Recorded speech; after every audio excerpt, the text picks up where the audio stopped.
right, happy Independence Day. 2 days later, everyone. 1 day.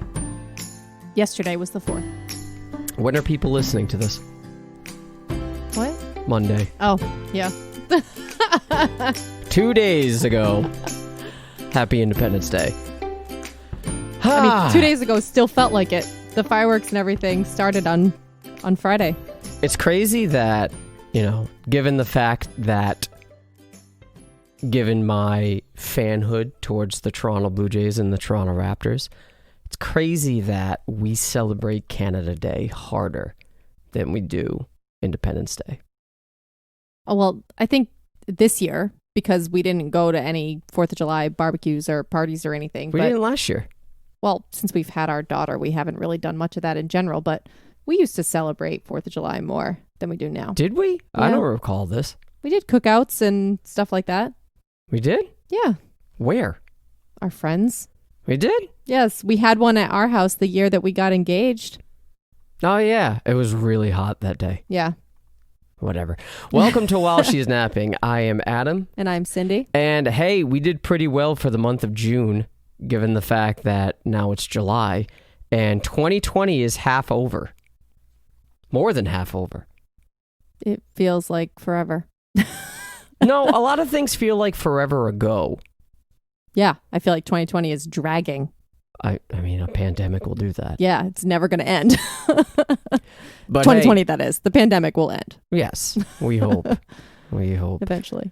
So yeah, June was doing quite well for us when it came to the downloads and the listens and the support, and I really appreciate everybody that has gone out of their way to continue to listen to the show, that subscribed, and we owe you guys a lot. We owe you a lot of gratitude. We are very close to our 1,000th download, and I think we'll probably hit that after this episode. Cool. I'd imagine.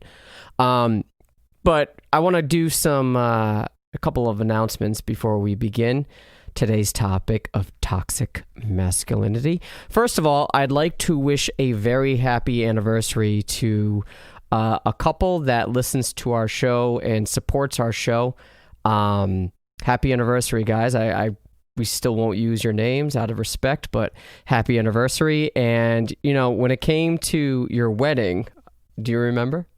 Oh, yeah. Oh, you remember the wedding? Well, I don't remember the whole thing, but I remember it being pretty bad. It's not 2020. the wedding. The wedding was great.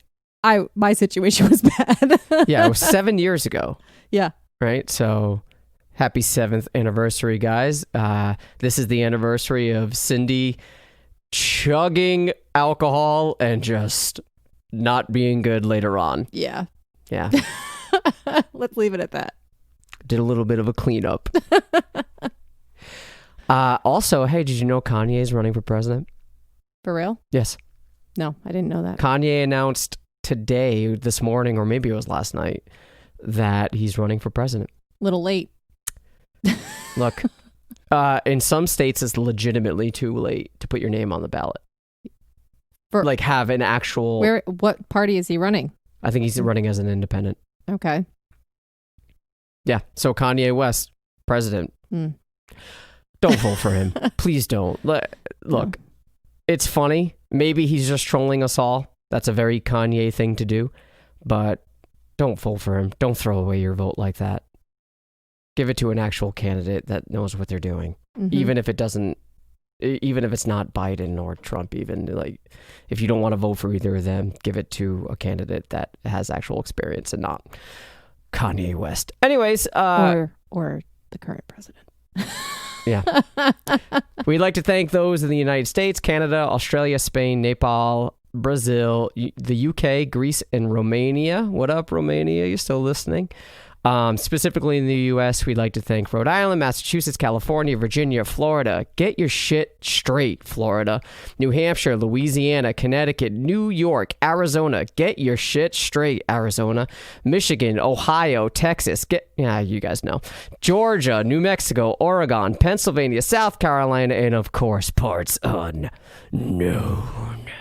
Thank you, Ultimate Warriors family, for listening. If you haven't yet, please subscribe to our show. We are on Apple Podcasts, Google Podcasts, Spotify. We are on the YouTube. If you guys want to watch on YouTube, you're not The watching YouTube. us. You're watching an image of the show. Mm-hmm. And if you consume your podcast on YouTube, please go there. You can also go to our website, whileshe'snapping.com. All the episodes are there for you to enjoy. Again, if you're new to the show, you do not have to listen in order. You can listen to any episode you want. If you see a topic that tickles your fancy, you can click on it, listen to it, and jump around. Doesn't matter to us, whatever you guys want to do. If you want to follow our socials, you want to take this one?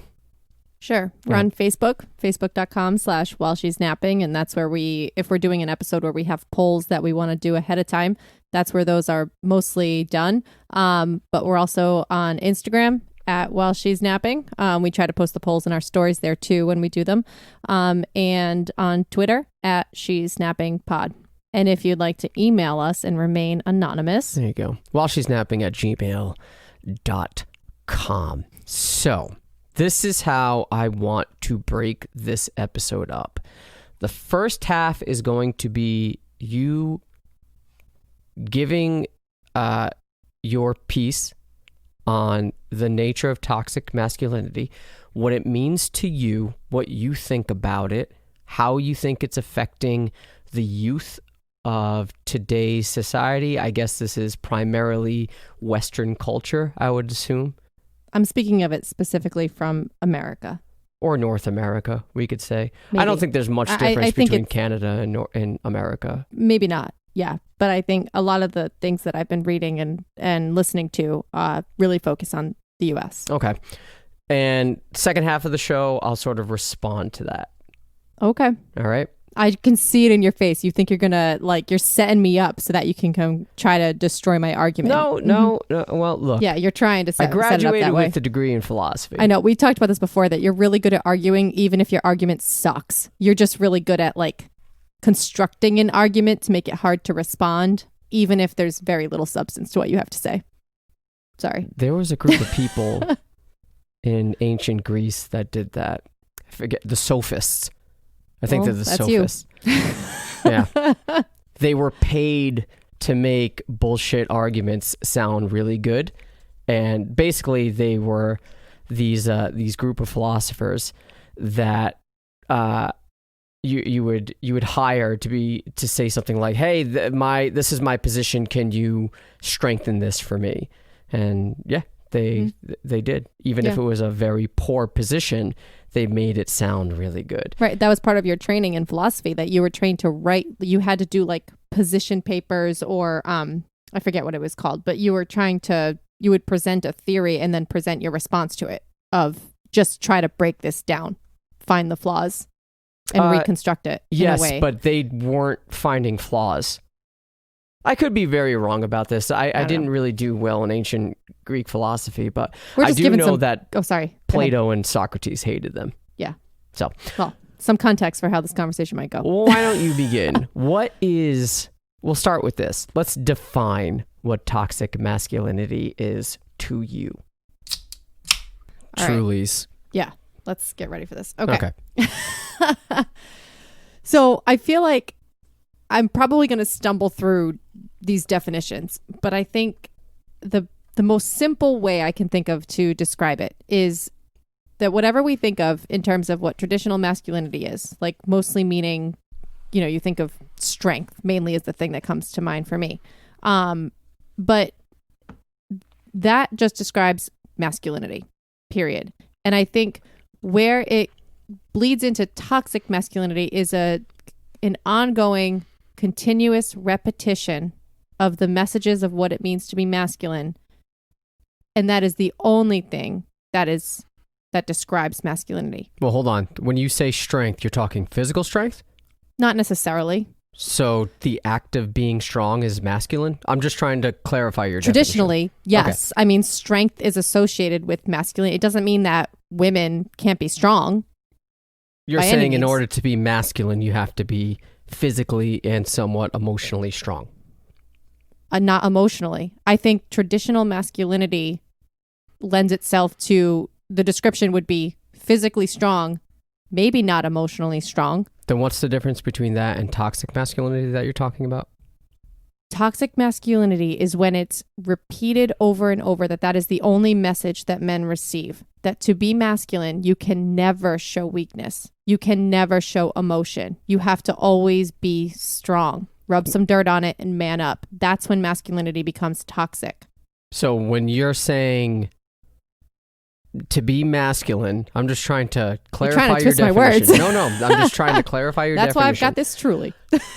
To be masculine, you have to be traditionally, and I guess stereotypically, we could say, Sure. to be masculine, a necessary component of that is to be physically strong. I can't think of someone that's masculine and physically weak. I'm saying that's a trait that's traditionally associated with masculinity. Okay. Yeah. And the emotion part is void, or you are weak, you just don't show it. I think men, when you're thinking of someone who's masculine, I think emotion can be a part of that. I don't think In a I'm traditional talking sense? me personally. Oh, okay. I don't think that means you're not masculine. I think that's the problem, is that men are taught to never show that emotion, to not show emotional weakness. And that act is toxic masculinity to you. That's one of the ways in which it's manifested. Yes. Got it. Okay. Keep going. Okay. Does that make sense? Not really, but that's okay. It's okay. Like You're trying to set me up. I know. I'm not. I'm trying to understand. That's all. Okay. So why don't I just reference one of the definitions that I found researching for this episode? It was one from the New York Times. Yep. So there's three main components of toxic masculinity, or a set of or behaviors and beliefs that make up toxic masculinity. That's suppressing emotions or masking distress. So that's what I said. You can be emotional, but don't show it. Don't let anybody see it. Maintaining an appearance of hardness. So again, the facade of constant strength and rigidity. And violence as an indicator of power. So just the general tough guy, appearance. Yep. Those are the three kind of components of the definition that were given by the New York Times. Okay. You have no response? I'm saving my response for the second half. So you just want me to just... Well, I mean, if you want, we can go blow for blow, and we don't have to do that. No, I'm just saying, like, that's just the way to go. So for me, I think there's a situation in which these things are demanded, right? Absolutely. So when you're saying suppressing emotions or masking distress, I think in situations of distress, you are looking for the person that's even keeled, that's quote unquote suppressing their emotions and tucking them away for a second and dealing with the task at hand in a rational way. That's what makes a good leader. So in that way, I don't necessarily think that ingredient is necessarily something that leads to toxic masculinity. And this is where I go back to what I was trying to say with my most simplistic way to describe this, is that it becomes toxic when it's constant and consistent and the only message that's given to men. It doesn't mean there's not a place for these behaviors. It doesn't mean that being masculine is a bad thing. It doesn't mean that there's not situations where this type of behavior is beneficial or required. It's toxic when it's the only thing that's considered acceptable in order to be a man. Or a good leader. I think I'm just picking apart the words here that the New York Times listed, right? So masking distress. I can't think of a good leader that's distressed ever. That shows distress ever. That shows distress to who? Anyone, ever. That's what I'm saying. That can lead to serious problems for that person. You might not see it. You might not see their emotion and their distress because they're masking it, but they might have some serious mental illness or anxiety or depression behind that because they aren't willing to show that emotion to anyone. I'm not saying you should show it necessarily to the people you're leading because you want to play that role of being the steady, component that's moving people along. But if you're not willing to show that emotion or distress or share it with anyone in your life, if that leader doesn't go home and feel comfortable showing that to their spouse or to a close friend or whatever, that can build up, or seek therapy or go to a mental health counselor to help them work through their anxieties. That's where it becomes toxic because that is bad for your health. I'm not disregarding what you just said. I'm just moving on to the other definition. So making an appearance of hardness that seems to be bleeding from the other. Yeah, that's pretty similar. Yeah. I don't need to really focus on that because that is suppressing emotion or masking distress. It's pretty much, it's redundant. Sure. Violence as an indicator of power. So the tough guy behavior, pretty much a bully we're talking about, basically. Not necessarily. I think just always needing to be the tough guy. Feel like the bully is kind of the instigator, but to be the tough guy, you don't necessarily have to instigate. You just have to have that general air of like, don't mess with me. So, I mean, I think that there's beneficial applications in which that is implicit. Mm-hmm. I'm agreeing. That's what I'm saying. That doesn't mean that there is never a place for that kind of behavior or that that's never an appropriate way to act. I'm saying it's toxic when it's constant. I suppose I'm trying to pick this apart is because, each individual is different. Each person handles things differently. And I'm not saying there isn't evidence to suggest that talking things out or having some sort of counseling available to you isn't beneficial on the whole. But individuals are fickle beasts here. And what if someone doesn't need to talk it out with someone? What if someone doesn't need to spill their emotions to another individual and can manifest that perfectly fine and healthy to themselves? Yeah, I'm not saying that's not possible. But I'm saying if we suppress emotions and masking distress, what if someone's saying, no, I'm not suppressed. This is how I handle it. There's probably a small proportion of people for which that is true. But for the vast majority of modern Americans, that's not the case. And that is evident in the data we have about mental health and depression and suicide and how it's related to the two genders. A lot of these things that I'm seeing, I understand that when you crank it up to an extreme level, it can be bad. But when we analyze these things and we say, we should probably address them and correct them, quote unquote. It seems to me that what is going on here is we need to make men more like women. Like we're using women as the model example and we're trying to move manliness towards that.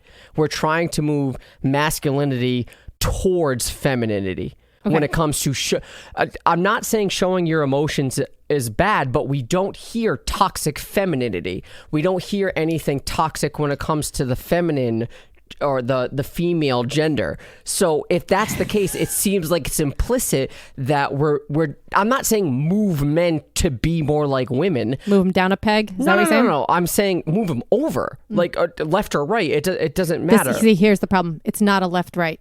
That's the problem. Visually, I'm saying it's not. I'm not saying politically. I'm saying visually on the spectrum. I know. Neither am I. All right. So It seems like we're trying to make men and women as equal beings, and there's just some things that make men men and women women. That's fine. And I'm saying outside of biology. But there's nothing wrong with. And first of all, I just want to give a disclaimer that we are speaking in very binary terms here when it comes to gender, because we're talking specifically about masculinity and femininity. Recognizing this is an entire spectrum and there's entire gender studies that, I'm not disregarding them. I'm just saying for the sake of the traditional. Me too. I am too. Yes. For the sake of this conversation, we're speaking in binary terms.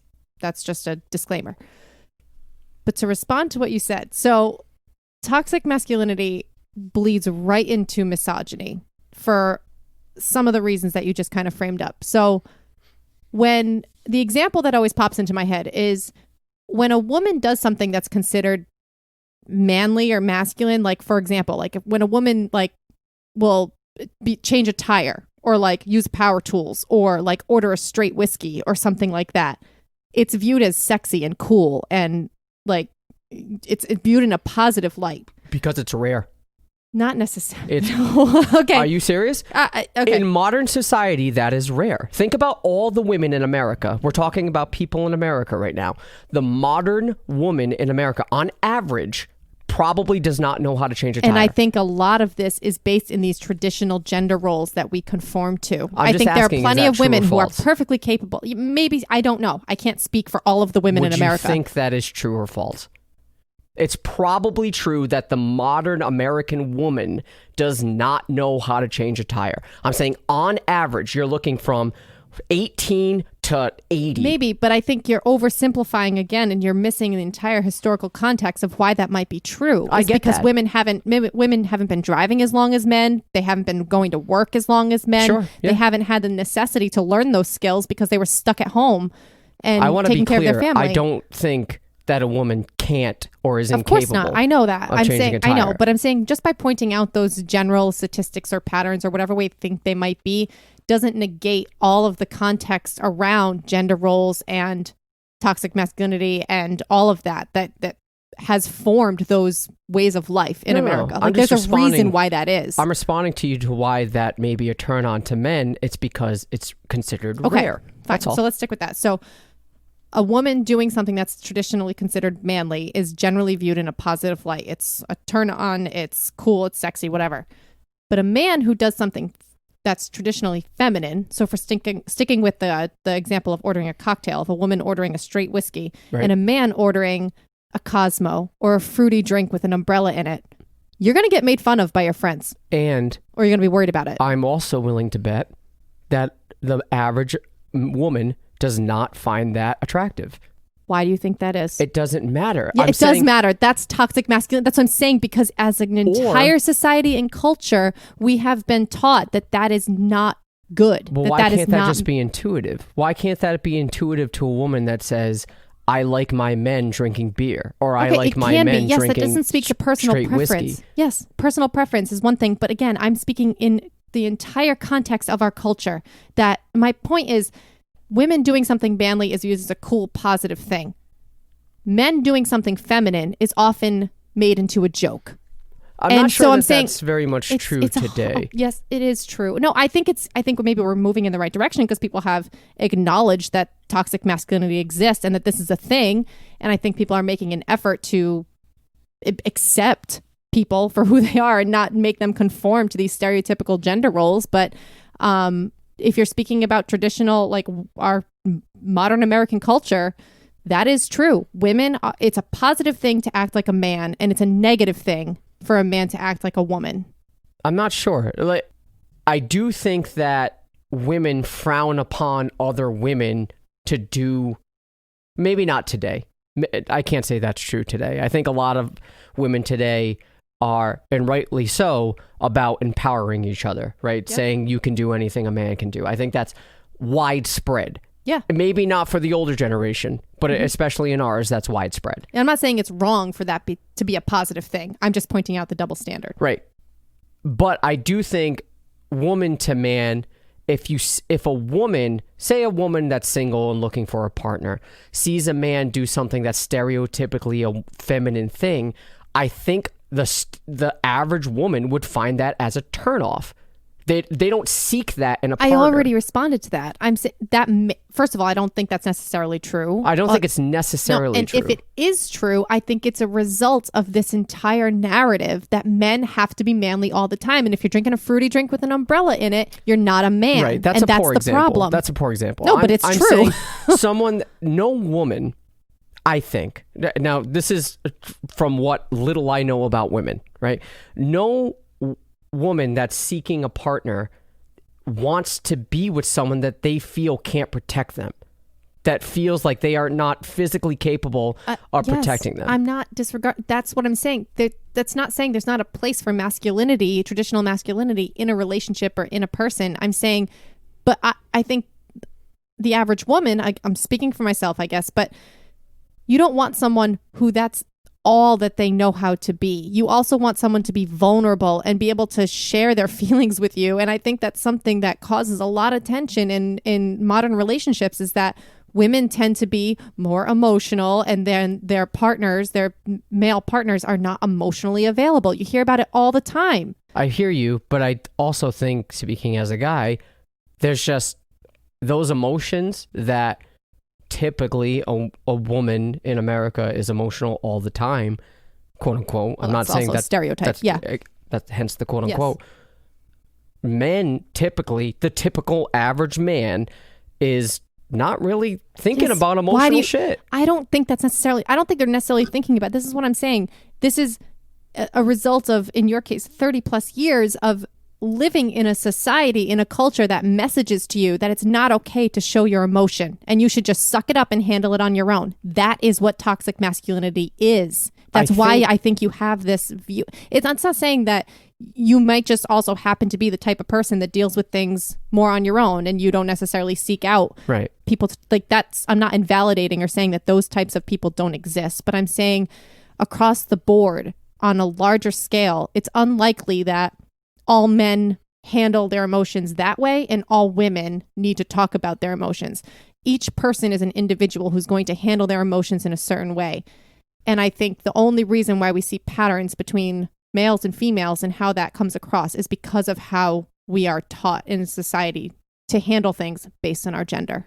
I'm not sure that these societal norms are not based on something intuitive, though.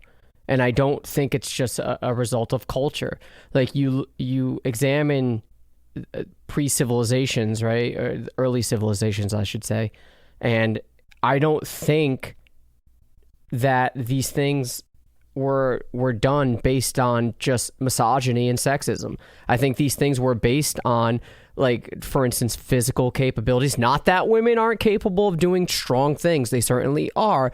But in terms of those that were better at hunting, in terms of an indigenous, what's the word I'm looking, like pre-civilization human being. Sure. Neanderthals or sure. I know what you mean. Men I guess, in terms of what we can observe and study, were the ones that went out and hunted and gathered because of their physical strength to that of women. Yes, but we are now talking about modern humans. I'm saying there's something that bled to now. Biological, and that's what lends to the general characteristics of masculinity and femininity. It's not saying those things don't exist, or there's not some biological like reason behind why there are, common threads between women and common threads between men. Right. But I'm saying now in a modern culture and society where that's not necessary for the men to be the ones to go out and hunt and gather, and the women need to stay home and have their babies and protect themselves and their children. That's not the world we live in anymore. And so those natural instincts or biological instincts that we may have had in our, predecessors are not applicable anymore. And we don't need to reinforce that in a modern context. I suppose that, and maybe you already covered it, there's certainly a place for it. I don't necessarily think it's all negative. I don't necessarily think it's something that expressing your manhood or your desire to be more quote unquote manly is a bad thing. And a lot of people, I'm not necessarily there with them yet. I still have to do a little bit more research, but a lot of people are seeing these attributes of toxic masculinity and viewing it and observing it as an attack on masculinity itself. And that's why I sort of said it seems like the goal of addressing toxic masculinity is to make men more women-like, or not women-like, but make them more similar to women in terms of emotions. No, I think it's just getting everyone on a human scale of emotion. But what if it's not a human thing? I'm saying these differences of emotions and personalities and natural... Yeah, there's nuance, of course. Yeah. Natural responses to emotion may make, and I don't know this, I'm suggesting it, may make someone a man and may make someone a woman. Like, how you respond to something may be a result of your gender. It may be, but I think the way that we view the genders, the two genders we're discussing right now, the way that we view those genders is based in this narrative. That's what I'm saying. You're going in circles because... No, I'm saying there may be something biological that you can't... There may be a piece of it, yes, but I'm saying that biological piece is what makes masculinity and femininity. And there's nothing wrong with those two descriptions or those two aspects of gender. But the problem is when that becomes toxic because it's constant and the only message that is received, and it creates a barrier to men being able to access those other traits, those other emotions, and those other characteristics that don't make them more feminine necessarily. But even if it does, that's not a bad thing. And that's what I was going back to with that other example, that I just think that general concept is, lays out misogyny in our culture, that being manly is good, being feminine is bad. I disagree with that statement. I know you do, but I'm saying that is the culture that we live in. That's why men who do girly things get made fun of, and women who do manly things are praised. And for good, I don't want that to get confused with female empowerment and feminism, which is a good thing. I'm saying it struck me that women doing things that are manly is viewed as a good thing, which has a underlying message of manly equals good. And when it's the other way around, it's men being feminine equals bad. So that to me just has this underpinning of men being the superior gender.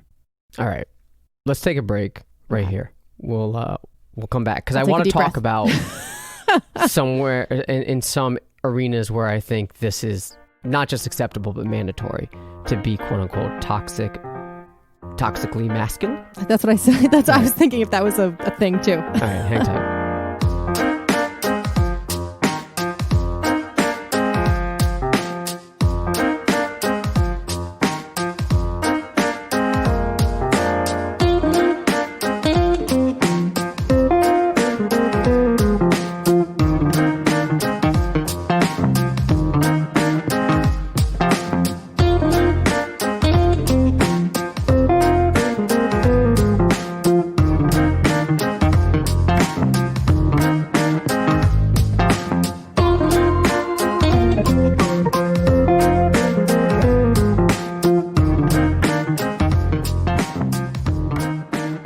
I guess I just struggle with how this is sort of illustrated because there are areas in which this is not only taught but demanded.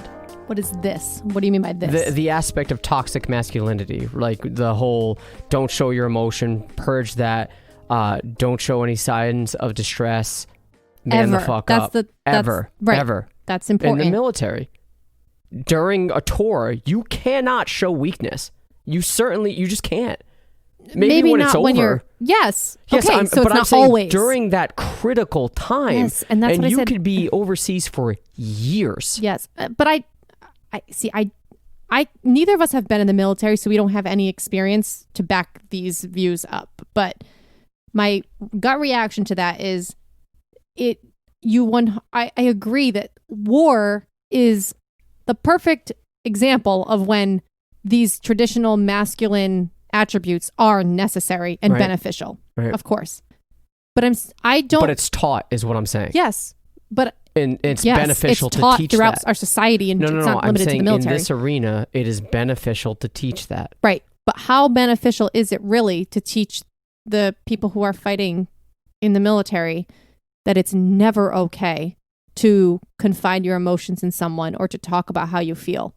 Because when you're in a line of duty and when you're defending I don't want, if I can only speak for personal experience, never been in the military, but I can only imagine how stressful it is, and I can only imagine the type of people I want to be surrounded with. I want to be surrounded by alphas. I need to be surrounded by fucking lions. And because then I am confident that I'll survive. I'm confident that I can take care of them, and I'm confident we're going to win. If I see any emotional weakness, I'm not confident. But what if there's a time when taking an alpha approach or an ultra violent approach or being the first to, throw the first punch? No, those aren't two interchangeable terms. I'm not saying Alpha it's and interchangeable. ultra violent. Okay. I mean, those are correlated. To me, an alpha is someone that's a leader. But I'm not going to let you die. I'm not going to show weakness. I'm not going to cry about this. Right. We're doing it. Right. And I'm saying I can imagine that could lead into decisions that could be like, strike first, don't show weakness. I think that I'd like to think most of those decisions are calculated. Yes, I'm not taking away any of the intelligence or strategy behind people who lead our military. I mean, I'm not taking away from that, but I'm saying if that is the only way you know how to be, I think that can lead to decisions that are solely based on that persona of I need to be the alpha. I need to strike first. I need to show my strength. That we're talking about it in the context of the military, but that is essentially what is like a watered down version of that is what we see throughout entire society. That is what is toxic masculinity. That's what it is. But so I do think that individuals are, first of all, again, we're unlocking or at least touching on the aspect of war when we are not qualified to talk about the effects of it or what is going on in terms of that sort of atmosphere. But I imagine that's certainly hard to turn off when you resume in normal society, right? That aspect of being the alpha, being war ready is very difficult to turn off, especially if you've been in situations in actual war for multiple years, especially when you're 18 and you're still developing your brain. That's sort of hard to turn off once you turn. Let's just say you're in the military and you're legitimately overseas on the front lines. I don't know if Afghanistan is still a thing right now, but no, I'm being dead serious. I think it is. Okay. I don't know. I don't know if it's as serious as it was before. Yeah, you know what I mean? I can't keep track. I know. Yeah. I'm not saying it's not a serious thing. I'm not saying the military and their tours aren't serious. You're saying you're not sure if we're as involved as we were in the past. In a war, yes. Right? So you imagine them being there at 18 and say they stay until 22. That's a huge chunk of your development. Yeah. Right? It's certainly hard to turn off. So once you resume society, yes, I do think for those types of individuals, it's certainly advantageous for them to undergo some sort of therapy, some sort of psychological therapy to remove themselves from those situations that no longer exist in their current state of affairs, and to deal with what is we acknowledge to be PTSD, right? So, okay, go ahead. I thought you were done. No, go ahead. Don't you think it's our responsibility as a society to make it okay for men to feel like they can seek that help, and it is not demasculating them to go and seek therapy and mental health services to help them cope with something like that? I think society is doing just that. But like I said, that's a huge chunk of your development. And I think when we rely on these individuals too. I'm not like a huge rah American guy, but I do understand the value of having a robust military and having these individuals at such a young age, which leads to the sacrifice that we acknowledge. That to me is the sacrifice. Going overseas, fighting these wars at such a young age at 18 and using a big portion of your development to be in these situations. That's a mind fuck that I just can't understand. So society does that. I think society does say, hey, it's okay to talk. It's okay to talk these things out and to address these issues as a veteran. But I think because as a veteran, yes, because you're back in society. Because that was in such a huge chunk of your development, it runs contrary to what you were taught those 4 years, quote unquote, theoretically, those 4 years in that time. Right, so there's a huge clash of mentalities that I can imagine why that's difficult to invite. Okay, I'm dying here to go ahead, jump in. It's not only 4 years that was ingrained. I'm using an arbitrary number. Yes, no, I'm saying if this hypothetical situation of a soldier who was in the military overseas for 4 years, from age 18 to 22. That is not the only time in their life that they've been exposed to toxic masculinity or ultra masculinity or whatever you want to call it, alpha. They have been exposed to that as most likely living in modern American culture. They have been taught toxic masculinity their entire life leading up to when they went into the military. So when they come back, not only is it hard for them to remove themselves from that situation and flip the switch and say, it's okay for me to be vulnerable now. It's okay for me to seek help and show my emotion to cope with what I went through. They are also up against an entire lifetime of being told, man up, don't show your emotion, boys don't cry, rub some dirt on it and move on. I do think there's value in that.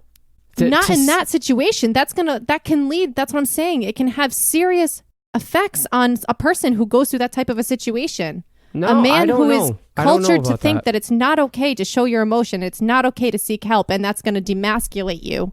No, and take away your manhood. I think that's a huge jump. I think saying no, it's not. Man up, rub some dirt on it, stop being a bitch is not the same as don't show your emotion. So I can only speak from personal experience, right? I can only speak from what I have experienced in my lifetime. There have been times where I'm in a group chat and a dude is a friend of mine is upset about something. We address it. We talk about it. 4 days in a row, this person's bringing it up. And I'm like, all right, dude, enough. Like, are you going to fucking do something about it? Or are you just going to keep bitching about it? Like, I think when you do it over and over and over and over and over, it becomes tiring and you're going to say either fucking put up or shut up. And I don't but you think would say that to anybody regardless of their gender. Yes, Right. I would. You're absolutely right. So I think it's great that you have a group of guy friends who are open to talking about emotional things. Like, I think that's great. I think that's progress. But I'm saying that's not the traditional message but that the men fourth receive. time, and I say, stop being a bitch, do something, or shut the fuck up. Yeah, but you would say that to me. But is that me exhibiting toxic masculinity? No, I think that's you just genuinely trying to Push move into someone. productivity, Yes. to action. I think you're just trying to move them in the right direction. But I do think you should approach that type of a situation like, don't make it so that they'll never open up again if that's the reaction they're going to get. Be like, I'm glad you talked to me about this. This is important. I'm glad that like you're dealing with this. Here's what we should do to help you. Here's what maybe you can do to deal with it. But like, that and move them happens into after action. the first time, right? The first time this is addressed, Yeah. we say, totally understand, man. That shit sucks. Let's try to find a solution for this. Let's try to move towards something. Okay, so you're not discouraging the conversation. Not initially. Okay, but then that's the just a- fourth time when I'm just like, dude, shut up. Okay, then I man don't- the fuck yeah. up and get your shit done. But there you go. You just did it. Why do you have to say man up? Because you would say it to a woman too. To me, I don't look at Why it. is it masculine I don't to know. move It's just- forward with a situation? It's the same reason why I call someone dude. I'll call a woman dude. Right. I This don't is all part of our culture. I don't mean disrespect towards I it. know. It's just, all right, my point is just You're man proving the my fuck point. up is another way of saying shut up and deal with your shit. That's what I'm saying. That is not a masculine thing. That is just healthy behavior to Not deal with your over and over and no. over. No, that's not what I'm saying. I'm saying, why is the idea of having strength in terms of being able to deal with your problems, like, or having strength in general? You're saying, man up, do what you got to do. Like, but women can do that too. Like, that doesn't have to be a masculine thing. I guess going back to the example of the friend in a chat room, and Mm-hmm. after day 4, I'm just like, okay, shut the fuck up, man. I think if I said that to a guy, that's okay. Like, I think the general consensus, maybe there'd be a handful or a pocket of people that would say you're being too hard on this person. But I think the general consensus, if I laid out the situation, be like, dude, this is the 4th day in a row when we had a plan towards progress to fix this, and he's still just bitching about it. You can understand my frustration. I think the majority of people would be like, yeah, this guy's being it's too much. I think the vast majority of people, if I said that to a woman, would be like, whoa. Well, before we address that quickly, I mean, it could also, and rather than, it would be a little bit more empathetic to be like, okay, this person obviously hasn't gotten what he needs from this conversation. Maybe we're not the right people to provide this type of support, or he Then needs don't to talk hear to something me about different. it. Right. And there you go. Maybe that person, as a man in modern US society, doesn't feel comfortable seeking the right type of help that they need. Maybe they need to see a therapist. Maybe they need mental health counseling to deal with whatever the situation is. Don't disagree. I So completely agree with that. So you're proving my point again. But my point is that if you're looking for a different response from the same group of people, I understand, but that shows the frustration of how men, I'm not a man, I don't know, but I'm saying I can imagine that person might feel frustrated. They're not getting the response or the compassion or the advice, or they're not getting the help they need. And it says something to me that they are not seeking help elsewhere. They are I'm only not. comfortable seeking it within this small group, and they will not go outside of that. And that makes me wonder why. I'm not seeing that. I do think that in today's, especially with millennials and what Gen Zs follow us, Yeah. seeking therapy isn't frowned upon. No, it's better than it used to be. I mean, now This it's is a something very people Gen joke about. X and Boomer thing. Yeah, but I think it's still more acceptable for women than for men Sure, maybe. in general. I'm not sure that, especially in the Gen Zs, I don't know, I'm not in touch with that generation. So just in our generation, I Sure. think it's, I think it's viewed as a sign of weakness if a man seeks therapy. I don't know. You see it in athletes, and again, these are very small portions of the population, so I understand it's not applicable to the average person. But I want my athletes focused. I want my athletes, if they're going through something, purge it for 3 hours during a game. We need to do this. And that's what I'm saying. It's not to say there's not a time and a place for that type of focus and strength and perseverance and all leadership, all those things. But you're right. When the game's over, you should be able to vocalize these things. Yes, I agree. But I don't think there's still a stigma against that for I'm men. not sure that there. I don't get that stigma. And maybe this is just me. Let's go back to, we did an episode on gender roles pretty early on.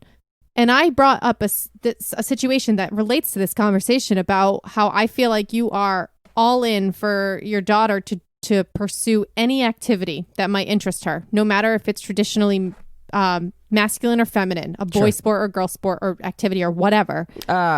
Within reason. I don't want her doing boxing. But again, within safety concerns. Has nothing to do with the traditional gender role that's assigned to that activity. Right. But if you were to have a son, you ended up admitting that you would do it, that you would be okay with it.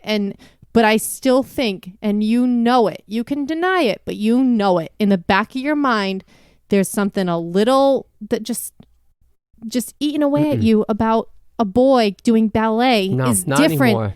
Not anymore. Maybe not anymore for you. Fine. But you're admitting that it was at some point. Where do you think that comes from? The boomers. It comes from this concept of toxic masculinity, that it's a bad thing for a man to be feminine. I don't know that is. And if they're sensitive or they're feminine or they're overly emotional, they must be gay. No, see, I think this is why what I previewed last week. I just think they're shitty people. I don't think this thing of toxic masculinity exists because I do think on the whole, or on average, most men don't care if their guy friends are seeking therapy, at least my age. Not consciously. No. I'm not saying that you consciously look down on someone. But again, I go back to something as simple as the fruity drink. When we went to maybe not now, our buddy's engagement party, I said specifically, give me the fruitiest drink you could possibly and it's a joke. make. But you have to make it. But you have to make a joke out of it to validate that choice. You can't get it just because guys just don't just want a nice cold beer. Yeah, so do some women sometimes. Great. You know, I'm friends with someone on Facebook who just posted this week. I didn't even think of this example until just now, but someone said to her that they've never met they were shocked that she was enjoying an IPA because women don't like IPAs. Yeah, that's a manly thing. And that's what I'm saying. That's an asshole. Yes, I agree, but that narrative is there for a reason. Sure, but I think that is not prevalent. I honestly don't think that you're speaking. It is, because tell me you don't think it's more likely that you'd get a side eye if you said your son was taking ballet classes than you would if you said your daughter was playing, I don't know, basketball or doing karate or anything that's typically been more of a male sport. Are we talking specifically among my friends? Because I can think of just maybe... in general. I'm talking about American society. I don't think Tell me there is today. No stigma. No, I don't think that exists today. I think honestly it's, don't. We're just going to keep repeating ourselves. I think it's getting better. I think we are making progress, but that underlying narrative of man up, throw some dirt on it, get your shit together, that is still there. And I would say that to my daughter. I would say, I agree. Rub some fucking dirt on it. Let's go. Great. Yeah, I agree. But I'm saying, again, I go back to a woman doing something manly is viewed as a good, positive thing. And a man doing something more feminine is either made into a joke or that person is called gay. Have you ever hugged a man or done something and said no homo? I've done it without saying that. No. Okay, that's what I mean. But why do you think that's a thing? Why do men have to justify showing affection to a male friend without being thought that they're gay? The only time I know that it's said is when you slap another guy's ass. Okay, but that's obviously a joke. But okay, I'm saying, I've never had a hug with someone and said no homo. Okay, maybe not you. But you know that happens. Not when men hug. This is what I'm saying. I think, I've seen it happen. No, it's a thing for a reason. Men saying no homo to each other when they show affection or hug or whatever, or say I love you, man. That there is a reason why that is a thing in our culture. I think you're getting very passionate about something that I don't know really is prevalent. I really don't. I'm not trying to disregard your passions or disregard you as an intellectual. I'm really saying not. If anyone listening can tell me that they don't think that is a thing, when men show affection and say no homo. No. We started off by saying hug. No, I don't think. I have seen men hug. I have hugged men, my fellow good friends and friends that aren't close, and I've never said no homo. I know you have. I'm not saying that it's something that happens every time men show affection. They have to say no homo. I'm saying the fact that is even a thing in our culture is based in toxic masculinity and a little bit of homophobia. Maybe. But I hear that this is something that is you feel strongly about. I understand that. So do you, for some reason. I just don't, because that the you reason think it why doesn't exist. That's what I feel strongly about. Yeah, I don't get it. Because I don't observe this. I have talked to many individuals like that are in my demographic that are of my age, and I don't get this sense. Maybe that's because I'm a product of it and I just can't identify it. Bingo. But I don't get this notion that don't show weakness. I from someone that does typical masculine things like lift and work out, I want that. I need that inner rage to keep that's great. Getting better. That's an appropriate manifestation of it. There's nothing wrong with that. That's why you get personally offended when we talk about this because you think I'm saying that you're toxic by being masculine. If I'm in the gym and someone's spotting me and I'm pushing and I'm struggling with it, and then they say, "Man the fuck up, let's go." I'm not saying, "Oh, I'm being a sissy." I just think that's purging this inner anger and encouraging me to push. And that's a specific scenario where it's motivating and there's no harm to it. But that in and of itself is not toxic. That's what we keep getting caught up on. It's when that is the only message that men hear in every situation, no matter where they are in their life, that is the only way to be a man. I again, because you're saying this progress being made I acknowledge that too.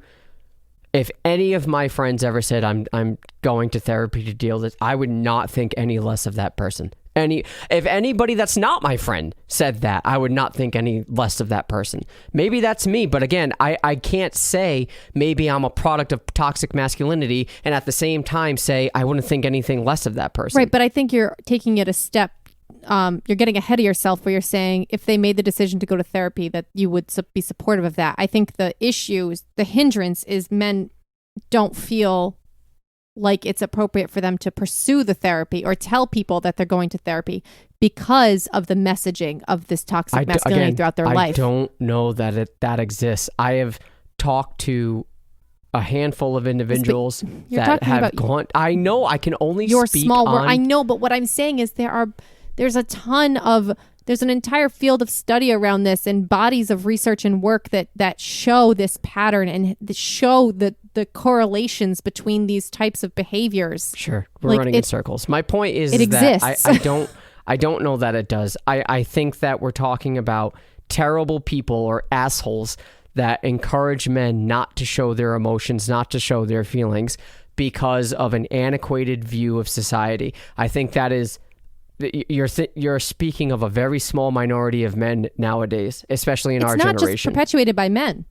It's an entire society. It's fine. I think that you're speaking of the minority because I do think when you talk about to you or to you go up to any person and say, what is your definition of a man? Like for you, what do you define as manliness? You would see correlations, and that doesn't mean there's something wrong.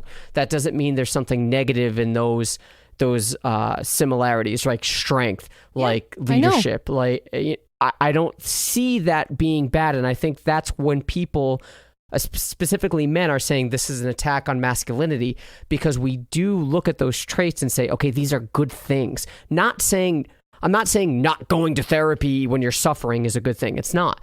I'm saying being strong, being emotionally strong, and being a little bit guarded is a good thing. It can be. What's dangerous and what's toxic is when that is the only thing that you're messaged to be allowed to be. I guess I can't relate to that because I was never taught to be Who that. taught you that it was okay? Like, have you heard this overwhelming message that it's okay to cry, it's okay to be my dad emotional, was it's a okay to be vulnerable? So yeah. Yeah, but you were two of the most like guarded, like non-emotional people that I've ever known. Yes and no. I mean, when it came to talking about things, my dad was all about it because he was Sometimes. a trained professional. No, Right. if Well, he if had I a needed framework. something to talk to Right, him about, okay, he would yeah, absolutely. I can see that. Yes. Yes. Okay. And But that you don't. goes I with bet he all of wasn't his like that kids. with his peers. Maybe he was like that for his family, I for can't his speak kids. to that because. But that's what I'm saying. But like, it's yes, in certain relationships, you probably feel more comfortable than in others. And as a parent, he probably felt it was his responsibility to teach you healthy emotional behaviors and all that. Or that he was a professional. And in that, this, he yeah, could- I think that's probably you had that working for you. But I think it depends. I would guess that he probably wasn't the same way with his peers. I don't know. I Yeah, there's no way legitimately to don't know. I know. I just think this all bleeds into it. You say I get super passionate about this, and I really haven't thought of it too much until we've had conversations about it here and there, Sure. but once you presented it as an idea for an episode, I did start to get my wheels turning and get a little fired up about it because I also, as a woman, I have observed this as it does affect how it doesn't just affect men, it affects women because I think there are certain ways that it puts a disproportionate burden on women when men are afraid to take on tasks or do things that are traditionally feminine or that are viewed in a feminine role. We talked about this too in the gender role episode, I think a little bit, but like that puts an emotional toll or a mental health toll on women too. Like when we are responsible for all the social things or we're responsible for the childcare or like traditionally feminine things that men tend not to do. And again, this is going to vary between every individual and every relationship. But speaking very generally, there is a mental load component to all of this Sure. too. I'm not disregarding any of that. It's just for me, I don't get that sense. This is why I don't think it's really an issue. Maybe it is. I don't know. To say that because you haven't observed it in your life, it doesn't exist is kind of pretentious. All I know is that I deal with a lot of stereotypical men in my field of work, and I don't get that sense. I do too in my field, and I do get that sense. Fair enough. I don't know how prevalent it is, and I'm not disregarding it. I just think when we talk about these attributes of toxic masculinity, to me, it's interchangeable with assholes. That's all it is. Just a guy being an asshole. That's it. I think it's deeper than that. Maybe it is, but I just don't get that sense. So look, Agree to disagree. Well, we could talk about our soldiers and stuff, but the bottom line is without these stereotypical, and I know you already conceded that there are places for it, without these stereotypical attributes of toxic masculinity, the Nazis would have won. And there is a place where this is necessary. That is just masculinity being applied in a situation of war. I don't want to cut it short, but I know. Well, she's not napping anymore. We've been going for an hour, but yeah, and she's wide awake. I'm not disregarding what you're saying. I don't get that sense. As a man, I don't get that sense. Yeah. That's all. Well, we should look into it a little more. I'm sure there's a lot more information out there. Well, if you have listening, school us. Let us know. If you have an opinion on toxic masculinity, please let us in. Again, I said this was going to be a little off the rails today. It was. This is more of a back and forth discussion. I'm glad we had it. So again, if you liked what you've heard, feel free to give us 5 stars on Apple Podcasts. And if you don't have a rating system on your podcast platform, I'm pretty sure Spotify and Google Podcasts do not, but Stitcher does. But if you do not, feel free to rate us on Facebook if you have a Facebook account, which, let's face it, you probably do. Give us 5 stars on Facebook. Subscribe to the show wherever you're listening to this on, whether it's Apple Podcasts, Google Podcasts, Stitcher, wherever you get your podcasts from. Please subscribe to us. Subscribe to our socials, While She's Napping on Facebook, at While She's Napping on Instagram, at She's Napping Pod on Twitter. Hit us up on our website, whileshe'snapping.com, for all the episodes if you want to listen to a previous one. And you can email us at whileshe'snapping@gmail.com. And happy 4th, and we'll see you next week. Bye.